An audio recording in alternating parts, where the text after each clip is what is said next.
Are you thinking about moving to Oregon and the Corvallis area is high on your list? Well, we've moved over 400 families in the Mid-Willamette Valley, and we can help you too. We reached out to our clients and friends and said, hey, if you're willing to go on camera and tell your Oregon story, we'll honor your time by donating to a local nonprofit, Jackson Street Youth Services. About 15 of our friends responded enthusiastically, so let's hear what these people have to say about their move here and their life in the area. Hey folks, I'm Michael Kreslowski with Team K Realty out of Remax in Corvallis, and we are joined today by Brandon and Mariah. Thank you so much for being here. Thank you. Yeah. Awesome. So Brandon and Mariah are taking part in this project where you're getting to see these kind of conversational interviews, just talking about people's life in Oregon, what it's been like living here, and hopefully that can be a great resource for you if you're thinking about moving here from somewhere else. So let's dive in.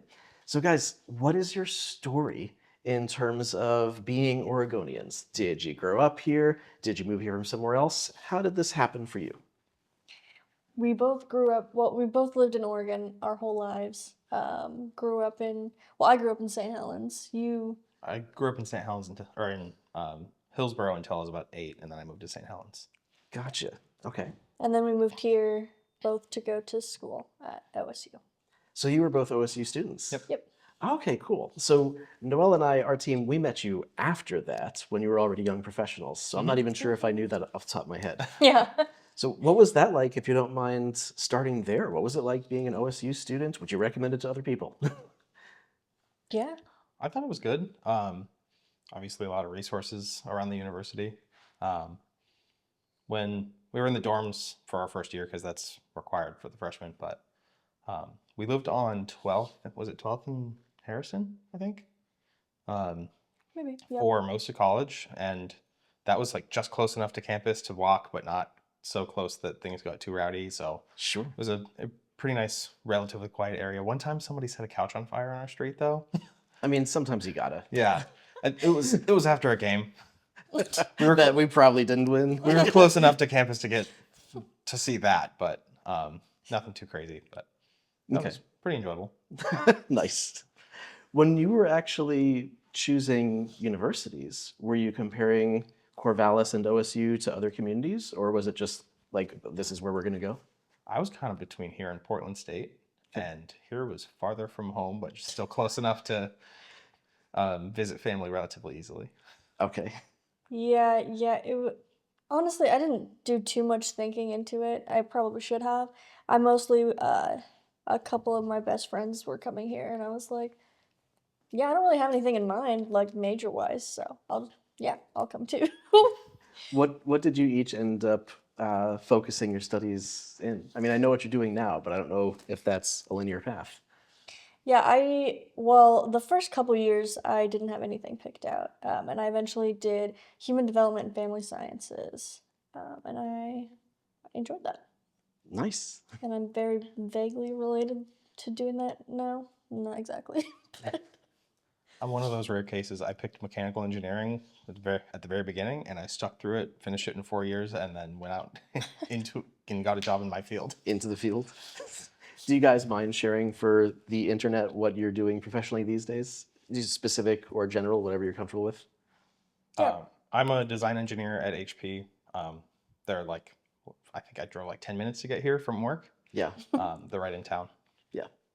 And that's Hewlett-Packard, of course. Yes. Yeah. Which Working I on- think everyone knows. At this Working point. on inkjet printers. Yeah. Right now I'm an executive assistant at the Oregon Department of Education. Nice. Yeah. And so you're working here just north of downtown. Yep. Where is your position located? Well, technically it's in Salem, but I work from home for the most part. Yeah. Cool. And we're not going to go into details like, oh, what's your street address? But if you're willing to talk just in very general terms about the part of town that you ended up purchasing your first home in, that would be very helpful, just so we can, get a feel for what your lifestyle is like. Is that okay? Oh, yeah. Mm-hmm. Okay. We live in Albany, kind of on the east side, where there's some developments going in, pretty close to the fairgrounds. Yeah. Knox Butte area. Yeah. Yeah. And what was it like working with our team? We really liked it. Yeah. Yeah. We liked it enough to continue working with you. Yeah. Got it. And we helped you guys purchase brand new construction, actually. Is there anything that you would say was just fun to share about that process? It's kind of cool to see the house being built. Yeah. And like picking out what you want out of the layout and everything. That's what I was gonna say. Yeah, being able to kind of like customize it a little bit was cool. I I really wanted a space with a big garage. I do a lot of car projects. I've 3 project cars right now, and that gave us the opportunity to get something that was relatively affordable while still getting a 3-car garage that I have heavily utilized. As I reminisce back on the house hunting purchase with you, the thing that sticks in my mind was we needed to make sure we had a really big garage. Yeah. Yes. Okay. What are some of the things that you've really enjoyed in general about the Knox Butte area? You know, if in terms of amenities you're near, what it's like commuting, just what's that lifestyle like for you? Yeah, I think we like it over there. It's the neighborhood that we're in, since it's new construction, is like a pretty nice neighborhood. And I go on walks like almost every day. It's like a very nice couple neighborhoods to walk around in. And we're kind of like a little bit on the outskirts of town, but not quite. Like it's close, but we're not like in the middle of everything, I guess. We're also pretty close to a park, Timberland Park over there. The fairgrounds, when we've walked to stuff at the fairgrounds before, we're 5 minutes from Winco and Costco, so grocery shopping is really fast. Yeah. Yeah, it's nice. And so you're working from home, so your commute is like right there. Yeah. Or at least for the most part. You're commuting in from Knox Butte area to the HP campus just north of downtown. What's that been like for you? Mostly pretty good. It's about 20, 25 minutes. Most mornings 20, but it can get up to 25 depending on traffic.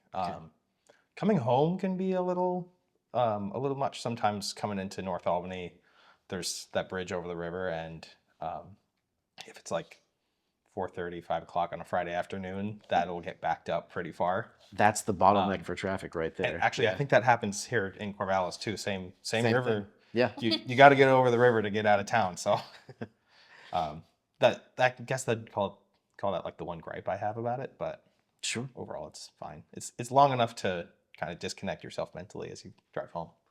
We did one of these that will probably get edited and published before this one with a veterinary grad student, and she was actually saying the same thing about living in what we call the animal kingdom in Southwest Albany.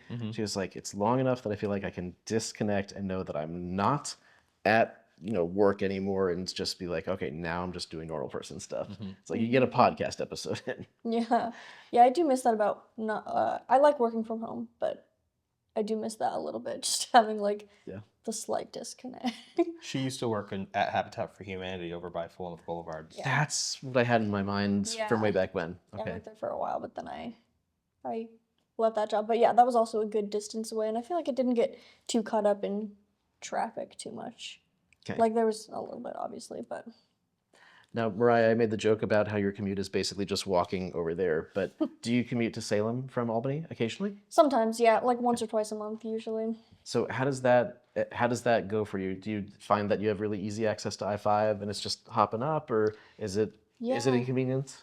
Yeah, it's not. We live like right by I-5, which is nice to. But not so close that it's loud, I would say. Yes. Yeah. But close enough that it's very. It's like a quick 2-minute get there. drive to get on Yeah. I-5. Did you say 2-minute drive? Yeah. Yes. Okay. Yeah. Verbiage. Where the road forks, the on-ramp or whatever. Yeah. Is pretty easy access. Yeah. It is, yeah. I don't feel like I normally. I mean, yeah, when I'm going there in the morning, I don't normally even hit much traffic, I would say. Okay. So that's nice. Cool. When we were house hunting, were you thinking about like the whole area? Refresh my memory in terms of the geography that would have worked for you guys. I think in terms of area, I was just thinking about what my commute might look like in terms of like length. But I mostly just wanted to find the right house for the right price. So Okay. I figured if it was in Albany, we'd be all right. Okay. We did live in Albany before that too. Were you renting in Albany when we first started? Yeah. Okay. Very cool. Over on Chicago Street, but it's hard to say. It was like on Grand Prairie, which is between, I'm forgetting the names. Well, Chicago's discontinuous. It's one of Yes. those that stops and starts all over. It Yeah. was between Waverly and I cannot remember the name of the street right now. It starts with a G too. Queen- Oh. Geary? Yes. Oh, Gear, yeah. I got one. Yeah. I have no sense of direction, so you luck out once in a while. Yeah, and I think we were only not looking in. I don't know if we looked in Corvallis at all, but I think it was just because it was like cheaper in Albany a little bit. Yeah, I would have been fine moving to Corvallis, but Yeah, I Albany like Corvallis. definitely had a bit of a cheaper market. Yeah, I mean, Corvallis is a slow growth university town, which is a recipe for higher housing prices. And Albany, I mean, obviously these are called cities, City of Corvallis, City of Albany. I feel like they're big towns. You know, I think of a city as being Salem or Portland, Yeah. but whatever. But Albany, it's about the same size, and it's more of a normal big town, small city, right? I mean, you've got parks, you got an awesome downtown, you've got schools, you've got shopping, you've got amenities, you've got industry, there's jobs. Like you've got all the check boxes there. But because it's not the university town that's also really, really tight zoning, there's actually new construction going in Albany, you can get a much better value proposition for the home prices. Oh yeah. And I hope that I use my words very specifically and appropriately in that regard, because it's kind of an ironic thing that we've talked about in some of these videos that aren't live yet, so you haven't seen them, right? But we talk about how it's almost like we have to battle against a preconception, because the YouTube channel started talking about, here's the stuff in Corvallis, because I live here in the office. The main office is in Corvallis. And we realized eventually that people are like, oh, well, should I consider Philomath and Albany and, you know, Monroe and Harris? And we're like, yeah, like we help people on a daily basis in all these communities. It's just that we started making YouTube videos right here. And Albany's got a lot going for it. I would say that the downtown in Albany rivals, if not subjectively exceeds, the downtown we've got in Corvallis at this point. I hope that's not fighting words for anybody. But it's been so revitalized. It's just gorgeous. There's lots of local businesses, amazing restaurants, like lots of little hole-in-the-wall places. I mean, it's beautiful. And I feel like the reputation that like downtown Albany had from 20 years ago is from 20 years ago. Like it's just outdated. It's so nice. And I don't know that people realize that if they're just going on Reddit and seeing what someone said on a comment or something. You know?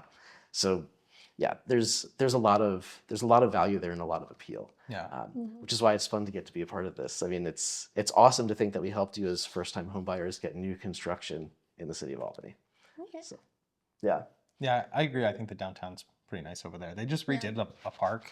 It's Monteith Park. I haven't really been down there, but I know they're doing like River Rhythms concert series that we found out about it because it was at the park that's near our house while the other park was under construction. So, Right.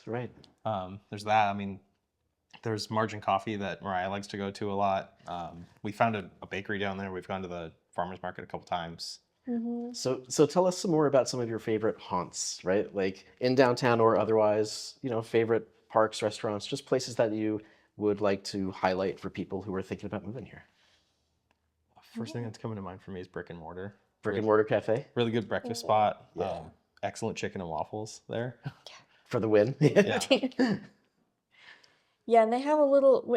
Every time we go there, it's usually like pretty busy, so there's a bit of a wait. But they have this little cafe, like, I don't know, cafe, but they like sell like pastries and coffees there. So if it's too long of a wait, you can get a coffee and a pastry and just wait to get your seat. We'll usually do that and then walk around until we get the text that the table's ready. Yeah. That's beautiful. I mean, that makes it so easy. Yeah. Yeah, Margin Coffee, like you mentioned, I really like going to.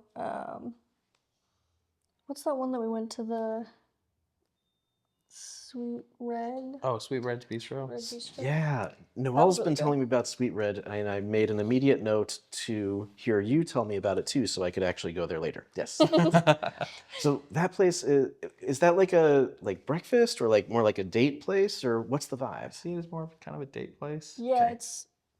I don't know what their hours are, but yeah, I feel like it's more of a like nicer dinner type place. We went there for a Valentine's Day dinner one time. Awesome. Yeah, they had like a pre-done like menu for Valentine's Day. That was fun. Yeah. We've also It was really good gone food. to Vault 244 for some nicer dinners. You know, I've heard a lot of good things about that. Yeah, that's Yeah. really good too. Yeah, there's a lot of good restaurants down there. Yeah. I mean, Corvallis, like Block 15 is great. We go there pretty often. Sky Love High. the brew pubs. Yeah.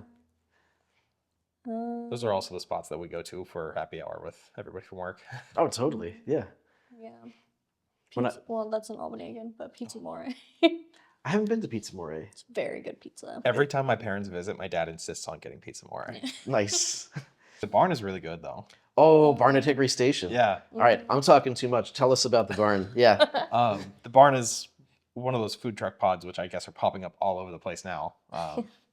But all the food trucks are there. They are really good, and they've got the typical beer on tap inside, nice warm heaters in a huge covered area outside. Yeah, that place is really good. Yeah. Noelle, I feel like I've seen her there even when I didn't go there with her for work things. So I like to give her a hard time. I'm like, did you own stock in this place? We did, her and I, a narrated driving tour of Albany neighborhoods, and we finished it at the Barn at Hickory Station to give them a shout out. Nice. Which will presumably be the footage that people are seeing on the screen right now. Another one, more a food cart, but Oregon Barbecue Company on right by I-5, kind of Millersburg. Going right up to Millersburg. It's Yeah. like that purple pink one, right? Yeah. That place is good. It is. Yeah. Yeah. I have a realtor friend. I told him, I was like, when you come down from Portland next time, you need to call me ahead of time so we can barbecue there. Yeah. So we have good food. There's good eats around here. It's a fun thing to get to give shout outs to. Yeah. I'd feel horrible if I didn't shout out Grind's Food Truck also. I know the owners of that one. So Which one is that specifically? it's actually pretty close to Oregon Barbecue Company. Okay. Is it Hawaiian food? Yeah. Oh, Sorry, I should have said that. Well, I mean, you said grinds. I was like, I think I know what this is. Yeah, But I haven't been there yet. Okay. They have a truck and a stationary, it's like a food cart, but then also an actual truck. They go to events. So Nice. most of the events that you see in Albany, they're going to be there. Love it. I will definitely need to look that one up. I mean, love good plate lunch Hawaiian food, of course. Yeah, that's good. In addition to the food scene, what are some other fun things that you like to do when you're not working? How do you like to spend your time? We go hiking sometimes. Yeah. PV Arboretum is one that we've gone to a bit. Yeah. Can't remember some of the names of the others. You usually find them. There's one that's way up. If you go up Harrison and basically until it stops. Fit and Green, maybe? Yeah, Yep. that one. Yeah. That's Fit and Green, I feel like, is really iconic. PV Arboretum is as well, of course. But we often tell people, it's like, okay, if you're visiting and you want to go for a hike, if you're here for the weekend, go to Fit and Green because you're driving up the hill for a lot of it. And so it's still just kind of like a medium hike. It's not like it's a super hard hike, right? Yeah. And you get these awesome valley views with Oh, Mary's yeah. Peak. I mean, every time I show someone that on a Zoom call and we Google Fit and Green, we click the button, there's always a picture of Mary's Peak in the background with someone's dog in the foreground. This is Oregon. Yeah. You know? Yeah. Actually, Mary's Peak, we haven't really done the hike at Mary's Peak, but we like to drive up there sometimes. As somebody who likes driving, it's a great driving road to go up the mountain there, and It then you really get up to the is. top and you have a pretty killer view. I love it. I'll be sure to show something on the screen as you're saying that too. This is actually a sunset picture of Mary's Peak obscured by clouds behind us today.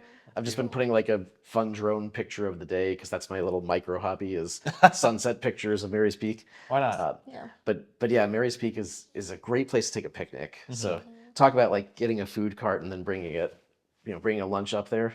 Love that. Yeah. Also, it doesn't snow here very much, maybe 1 week out of the year. But if you want to see snow, you can go up to Mary's Peak in the winter and it's almost always snowy. Yeah. Okay, wait a minute. I'm worried about that part because you might be a better driver than I am. Do you need chains, 4-wheel drive to do that? I mean, I don't feel like my Prius is gonna make it. Eventually, yeah. Probably, yeah. Okay. You get If you halfway. get to the very top, or You get halfway up there and the snow's several feet deep. Yeah, you're more adventurous with the driving than I am then. Okay.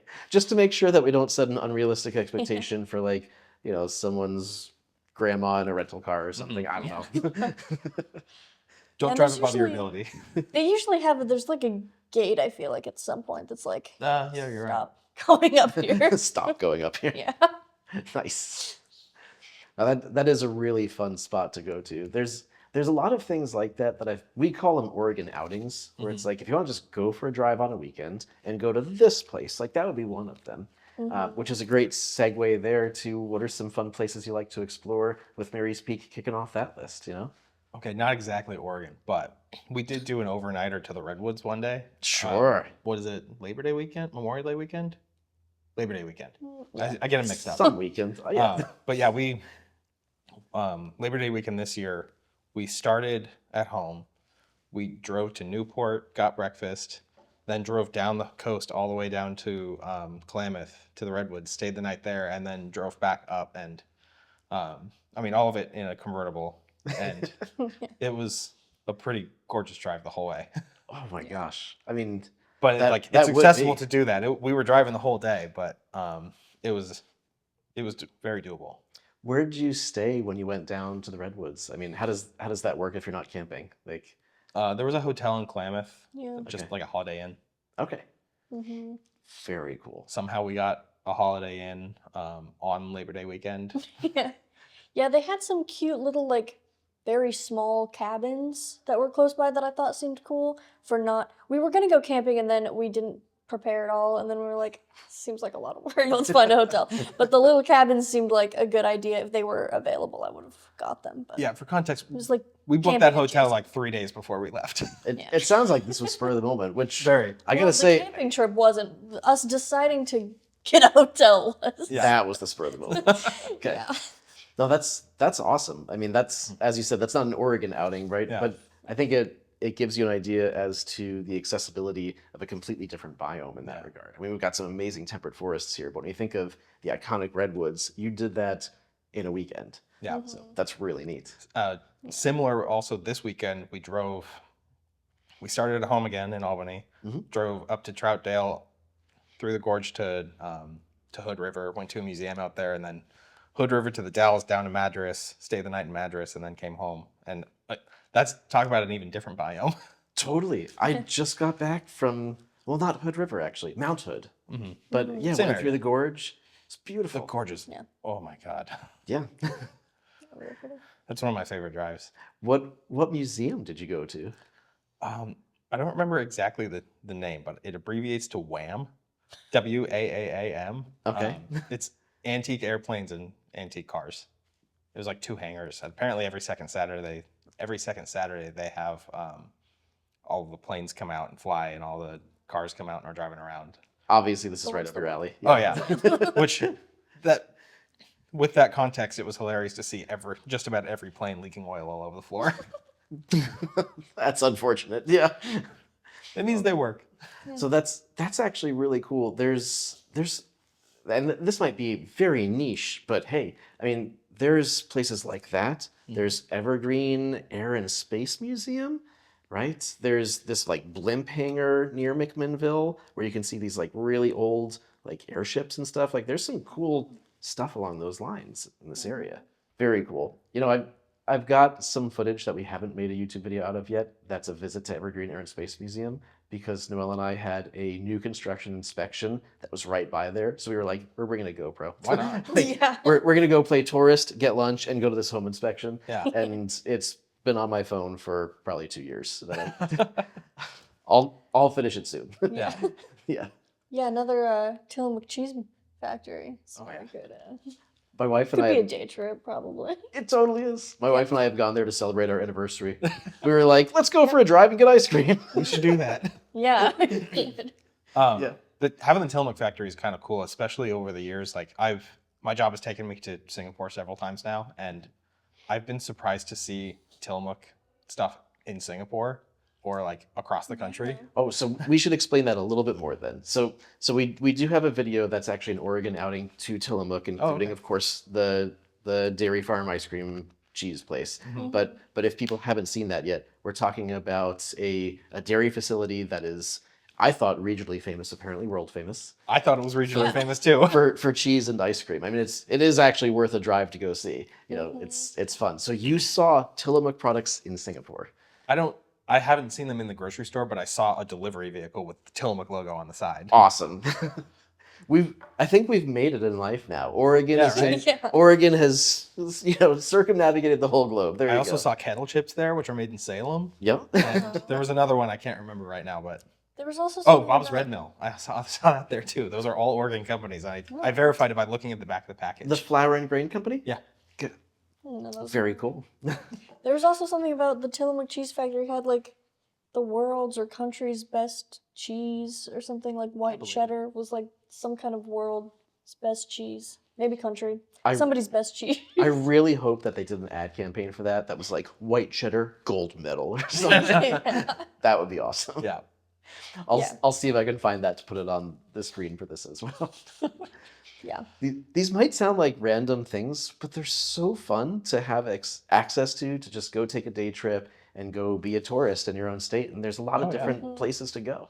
So There's lots, yeah, and there's lots of beaches. We used to go to Cold seaside. beaches. Cold there beaches. are cold beaches, but they're not usually very busy. well, so I moved here from the East Coast. I'm not actually native Oregonian. Oh yeah. And so on the East Coast, we call them beaches. Here, I feel like people call them the coast. Yeah. People talk about Yeah. like, I'm going to the coast. I never hear people say I'm going to the beach because they're not going to like, put on swim trunks most of the time and get in the water. Yeah. They're just going to look at it. Maybe in August. Maybe in Yeah. August. If you get the hottest day of the year, then that's when you go to actually do a beach Yeah. day. But places like Newport and Seaside have enough to do aside from the actual beach. That they're a lot of fun for a day trip or weekend. What are your guys' fun things to do on an example day in Newport or Seaside? Do you take the dog, go to the coast beach, like hit some other, I don't know what to call it anymore now. Yeah. I usually call it the beach. I feel like I always have anyway, but Newport has kind of a cool area that's like kind of their fishing district, I might call it. The historic Old Bayfront. Yeah. right? Yeah. We've been out there for 4th of July a bit. They do a good fireworks show over the bay. There's also a seafood place that's, again, another one of the regionally famous places called Moe's that has really good clam chowder, and they're kind of up and down the coast. Totally. Yeah. But they're based in Newport. They actually have two locations across the street from each other. I was going to say, That are in they're on the Newport. historic Bayfront, but it's blurred in my mind. That's because they have multiple ones? Yeah, they're literally right across the street from each other. Okay. Got it. yeah. Not Newport, but Seaside has like some pretty crazy arcades. Like I skee love ball? stuff. Oh yeah. Oh yeah. They've got a good arcade. How have I missed this? I was thinking the other day, I was like, can I find a skee ball thing to put in my garage someday? Like, That sounds just a lot of fun. I know it's probably expensive, but Yeah. so tell us a little bit about this. Like, I need to know, even if the rest of the world doesn't need to know. Where is this arcade in Seaside? What's the deal? It's like right. I mean, they have. Have you ever been to Seaside? Yeah. Yeah, they have I'm like pretty sure. they have a. I mean, it's like by the water. I don't know if it's their downtown technically. Maybe it is. That they have a bunch of shops and restaurants and everything. And the arcades, really, I mean, it's right by the. Pretty close to the water, maybe like 2 or 3 blocks from the water. Yeah, if that. I'm now questioning if I've ever been to Seaside. I They also have, I think, pretty close to one of the arcades I'm thinking of. There's also like a bumper car place. Oh yeah. They sell Pronto Pups, Pronto which Pups? I've only seen called there, but basically corn dogs. Pronto Pups. Yeah, we used to go there when I was younger. We would go there almost every summer. Yeah. My family would go to Astoria, but my dad's really big into salmon fishing, so Astoria made more sense for us. But that's very close to Seaside, so we were there a bit as well. I've been to Astoria. I haven't been to Seaside. Astoria's got a pretty cool maritime museum, though. Gotcha. Okay, I need to make it there. I think the time I was in Astoria was to actually wave and receive some friends of mine that were sailing in from Hawaii on their houseboat. Okay. Oh wow. So that would all make sense. Yeah. Okay, but that might be what I'm confusing. I don't think I've been to Seaside. Oh yeah, So it's really. that's on the list then. It's pretty close by. I mean, you have to go over this long bridge, Okay. and then you're pretty much in Seaside. But it's pretty cool. They have a lot of out of all of the coast towns. I feel like it's the most. It's kind of touristy, I suppose, but. There's a lot of there's a big carousel and like a mall and there's like a lot of shops and stuff down there. I don't know if it's still going on, but at Cannon Beach for a few years, we went to this Corgi Beach Day where Yeah. like hundreds of people bring out their corgis and they're all running around on the beach and they have like costume contests and races and You said corgi, not corky. yeah. So there's a corgi dog beach day in Cannon Yes. Beach? I think it's Cannon Beach. It has been. I don't know if it's still there. I feel like they might have also done it at another beach. Okay. But when we went, it was. Do you guys have a corgi? I'm trying to remember. No. No. Okay. Black cat. Okay. Oh, you don't have a dog? No. Okay. Yeah. Yeah, that was fun. but noteworthy Corgi Beach Day. Yes. Very cool. I will say, growing up here, I've never really wanted to move away. I feel like between the mild climate and the natural beauty all around. On our way home from Madras this weekend, I took a picture of like we were coming into Sisters out of Redmond, and there was like mountain with the sunset behind it. Oh I yeah. was like, why would I ever want to leave? See, that's really saying a lot right there. A lot of people grow up wherever it is they grew up, and they just assume they're going to go somewhere different. I feel like a lot of people grow up here and they're like, no, I know I have it good. Yeah. Yeah. You know?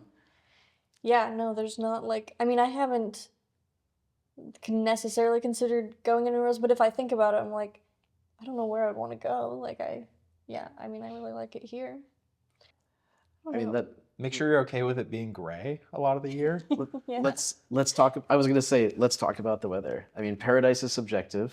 Yeah. I like it being gray, but how do you feel about our climate and weather here? I mean, yeah, it is definitely gray and rainy. I would maybe prefer just a little bit more sun, but at the same time, it makes the days that you actually do have sun very exciting. And yeah, I don't know. I feel like I don't want it to be super hot all the time. I wouldn't want that anyway, so Yeah.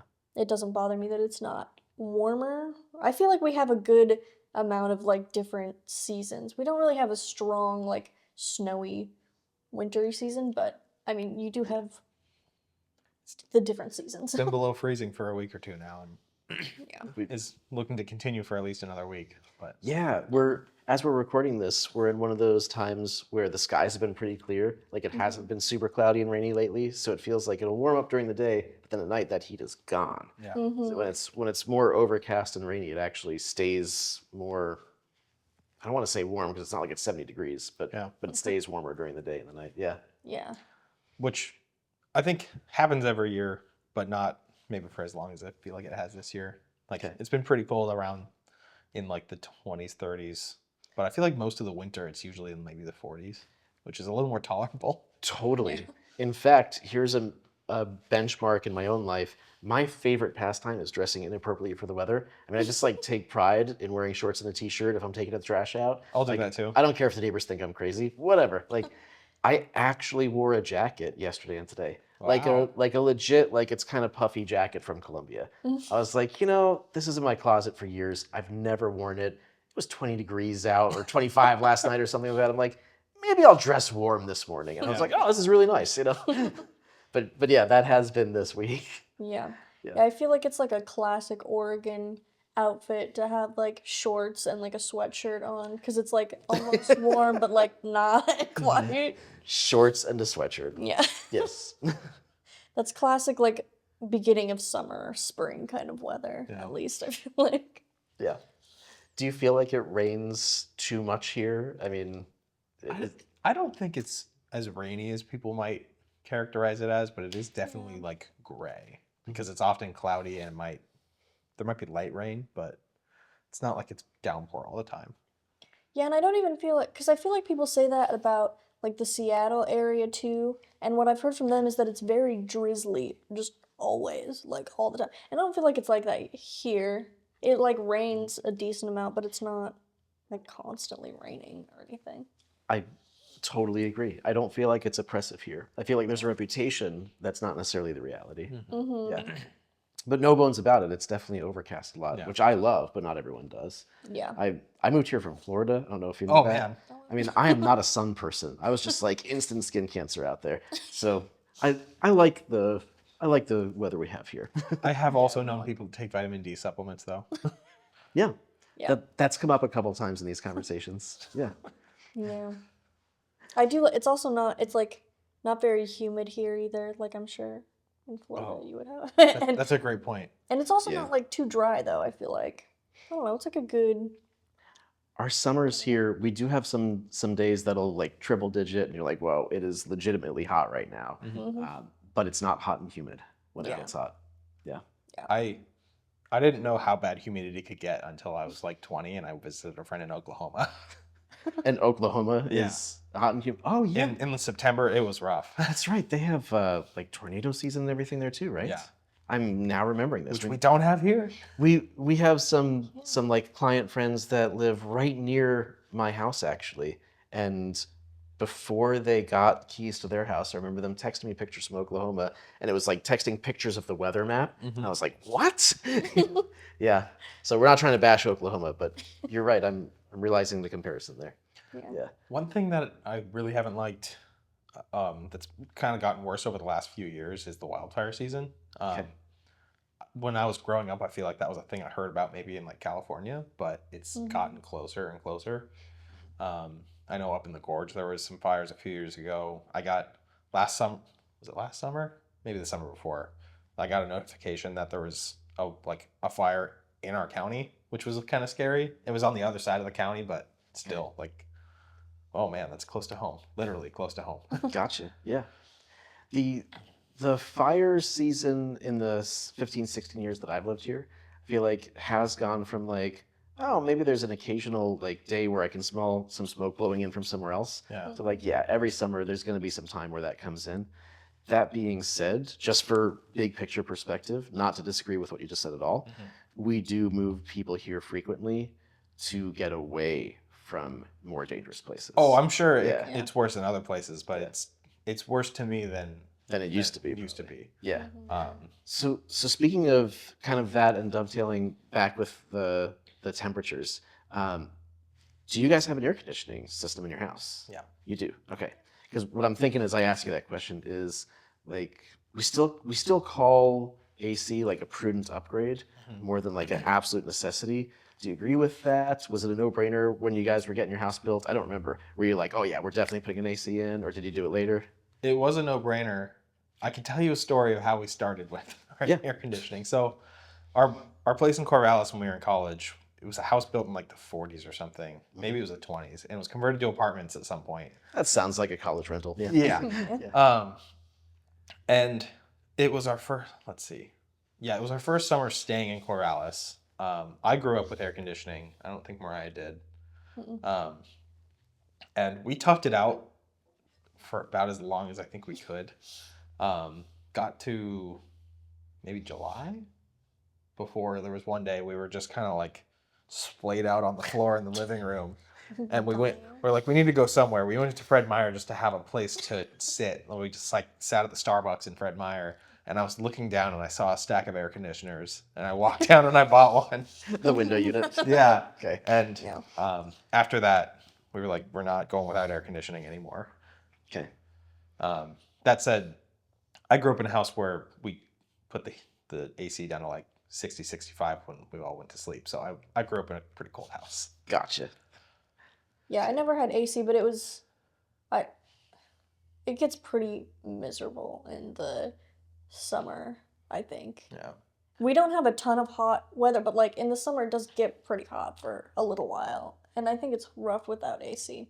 You could do it. Yeah. But It's way nice to have it. Yeah. I have a coworker who lives, I can't think of what the area is. It's like kind of north, maybe south of PV Arboretum kind of area.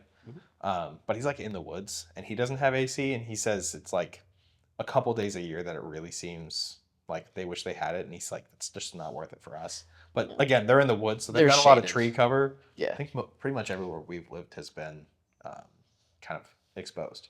Yeah.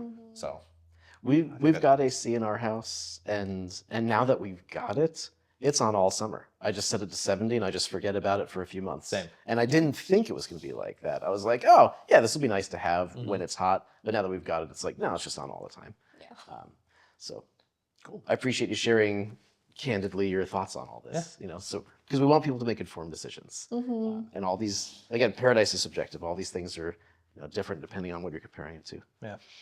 I do think it's really nice that we don't have any like terrible weather here, like the hurricanes or tornadoes, or we don't even have we don't have bad snow that people are shoveling their driveways constantly or anything, except for maybe a few days a year at most. You said it very well earlier. You mentioned something to the effect of how we do have all four seasons, but it's not extreme versions of them. Yeah. Yeah. Yep. I mean, it's not like it's 115 degrees all the time here in the summer, and it's certainly not like it's snowy all winter. And if you want that, you can access it. I mean, you can go do Mhm. snow sports in other places from the Mid Valley, but it's not right here. Yeah. Right. Yeah. Yeah. Okay. Do you have a feel for what the cost of living is like, just in general, vague terms? I don't want you being like, well, my electric bill is X amount. That's not the point. Yeah. But, you know, just if that's helpful for people who are comparing this to other places, is that something you feel like you can speak to at all? Most of my adult life has been in this area, so I don't know if I have Yeah. much to compare to. That's Yeah. fair. That's fine. I mean, I think it's somewhat reasonable. Like, I don't feel like we're paying tons for living here. I'm sure it's worse in, I mean, I know it's worse in bigger cities like Portland or something, but Yeah. I don't know. I feel like they're reasonable here and also not as cheap as like if you're in the Midwest or something, the like where there's nothing around, I guess. But I don't feel like it's extreme. I don't know. Yeah, I don't feel like I have a super good idea of comparison on that. That's all good. Yeah. Yeah. So, I didn't mean to interrupt you if you were about to say Oh, no, something. I agree. It's, I feel like I can speculate, but not actually have a solid base of comparison. Yeah. Okay. Is there anything else that you do feel like you'd want to highlight about, you know, the Mid Valley? Any other just favorite places or things you particularly love about it that might be useful for people? I don't know. I feel like I don't know. I feel like I've already kind of touched on most stuff, but I feel like it's a good place that kind of has like a little bit of everything that you're looking for. Like you can within usually a day trip, you could go to the beach or you could go skiing and you could go like hiking. Like there's just so many different things that I feel like is really nearby accessible. Yeah. Yeah. I don't know. I feel like again the weather, like I think everything there's just a good mix of like things without being too extreme or too many issues going on. I don't know. You could go on a fishing trip and then get out to the desert and bend in the same day. Yeah. Love it. I mean, as far as my niche with the car stuff, I think that it's a pretty good spot for that too. There's a few racetracks nearby that I've liked to go to. There's the Oregon Trail Rally that comes through in the summer. Do you want to tell a little bit more about those things, about the car culture in that regard? Yeah, the hobby I do is a little small in the car community. I go drifting on racetracks, sliding cars sideways, but there's a shocking number of people in Albany who go to the racetracks too, even though the closest one is 2 hours from here. I thought you could go to Lebanon. That's a dirt speedway? track. Oh, That's okay. different from what I do. But there's Gotcha. a dirt track in Lebanon. That we've gone to watch events there. Yeah, there's also Portland International Raceway, and they hold events all the time. There's like, I'm starting to look into track days, and there's a pretty big like community of people who go to the Ridge in Washington, that go to Portland International Raceway, Oregon Raceway Park. So there's options out here for that. There's some like cars and coffee events that come up, and people that go to like a pretty big one up in Portland that's been a lot of fun. Nice. Where is the drift track that you go to then? I didn't realize the distinction. The closest one I go to is called Spirit Peaks Raceway in Toutle, Washington. Okay. It's I think about 2.5 hours, like 2 hours up I-5 and then another half hour off. There's another one down in Medford called Affinity Circuit. Okay. So, And going back to for the two people who might be interested in that. hey, going back to the Lebanon Speedway, Yeah. I'm familiar with it, obviously, if I'm referencing it like that, but I have yet to go out there for like a Friday night. What is the Lebanon Speedway all about? It's I feel like it might be like a 3/8 mile dirt oval. And that's like a lot of your local dirt racer kind of people. And I've only been there twice, but it was a lot of fun. I've been to dirt races at a few other places, but it's fun to grab some popcorn, go sit up in the stands, pop in your earplugs, and just watch him go around and see, is he going to pass him? I don't know. Oh, they wrecked. Okay. Earplugs because it's loud, I assume? Yeah. Gotcha. Pretty loud. Yeah. And then do some people watching. We were at the last one we went to. We were talking about a couple that we were like, "How are you even having a conversation right now?" Yeah. Awesome. All right, I'll put that on the list too. See, this is fun. I've lived here for 15, 16 years, whatever it's been, and you're giving me things that I need to make a point of going and checking out. To be fair, it's things I have to make a point to do too, Yeah. and I'm interested in them. Well, I love it. And I really appreciate you guys being a part of this. I don't know if I've said this in every video, but this particular project is a fundraiser for Jackson Street Youth Services.